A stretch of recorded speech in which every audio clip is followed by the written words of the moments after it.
ಜನವರಿ 12ನೇ ತಾರೀಕು ಸುವರ್ಣ cooperative bank ಚುನಾವಣೆ ನಡೆಯುತ್ತಿದೆ. ಬೆಂಗಳೂರಿನ ದೇವಾಂಗ ಕಾಲೇಜಿನಲ್ಲಿ ಚುನಾವಣೆ ನಡೆಯುತ್ತಿದ್ದು, ಚುನಾವಣೆಯಲ್ಲಿ ವಿಶ್ವಕರ್ಮ ಸಮುದಾಯ ಸೇರಿದಂತೆ ಎಲ್ಲ ಮತದಾರರು ಭಾಗಿಯಾಗಿ ಮತ ಚಲಾವಣೆ ಮಾಡಬೇಕೆಂದು ಶ್ರೀನಿವಾಸನ್ ತಂಡದ ಅಭ್ಯರ್ಥಿ ಎಲ್ ನಾಗರಾಜ್ ಮನವಿ ಮಾಡಿದ್ದಾರೆ.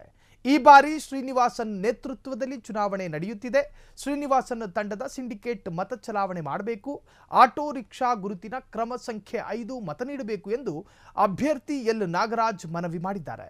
ಬೆಳಗ್ಗೆ 9 ಗಂಟೆಯಿಂದ ಸಂಜೆ 4 ಗಂಟೆಯವರೆಗೆ ಮತದಾನ ನಡೆಯಲಿದ್ದು, ತಪ್ಪದೇ ಗುರುತಿನ ಚೀಟಿ ತಂದು ಮತದಾನ ಹಾಕಬೇಕೆಂದು ಅಭ್ಯರ್ಥಿ ನಾಗರಾಜ್ ಮನವಿ ಮಾಡಿದ್ದಾರೆ. ನಮಸ್ಕಾರಗಳು.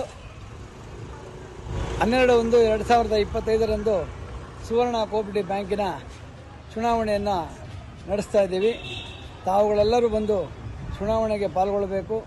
ದೇವಾಂಗದ ಕ್ಷೇತ್ರದಲ್ಲಿ ವಿಶ್ವಕರ್ಮ ಎಲ್ಲ ಜನಾಂಗದವರೆಗೂ ಸಹ ಈ ಒಂದು ಸುವರ್ಣ ಕೋಆಪರೇಟಿವ್ ಬ್ಯಾಂಕ್ ಚುನಾವಣೆಯಲ್ಲಿ ಭಾಗವಹಿಸಿ ನಮ್ಮ ನೆಚ್ಚಿನ ನಾಯಕರಾದಂಥ ಎನ್ ಶ್ರೀನಿವಾಸನ್ರವರ ಅಧ್ಯಕ್ಷತೆಯಲ್ಲಿ ಈ ಒಂದು ಚುನಾವಣೆ ನಡೀತಾ ಇದೆ. ಈ ಒಂದು ಸಿಂಡಿಕೇಟ್ ಇದೆಯಲ್ಲ, ಆ ಸಿಂಡಿಕೇಟ್ಗೆ ತಾವೆಲ್ಲರೂ ಮತವನ್ನು ಚಲಾಯಿಸಬೇಕು. ಎಲ್ಲರೂ ಪ್ರತಿಯೊಬ್ಬರು ಬಂದು ಮತವನ್ನು ಚಲಾಯಿಸಿ ಆಶೀರ್ವಾದವನ್ನು ಮಾಡಬೇಕು. ಆ ಒಂದು ಶ್ರೀನಿವಾಸನ್ ತಂಡದ ಸಿಂಡಿಕೇಟ್ನ ತಾವೆಲ್ಲರೂ ಗೆಲ್ಲಿಸಬೇಕು ಅಂತ ಕೇಳ್ಕೊಳ್ತಾ, ನನ್ನದು ಕ್ರಮ ಸಂಖ್ಯೆ 5 ಆಟೋ ಗುರುತಿಗೆ ವಿಶೇಷವಾಗಿ ಮತವನ್ನು ನೀಡಬೇಕು ಅಂತ ಹೇಳಿ ತಮ್ಮಲ್ಲಿ ವಿನಂತಿಸ್ಕೊಳ್ತೇನೆ. ನಮಸ್ಕಾರಗಳು. 12/1/2025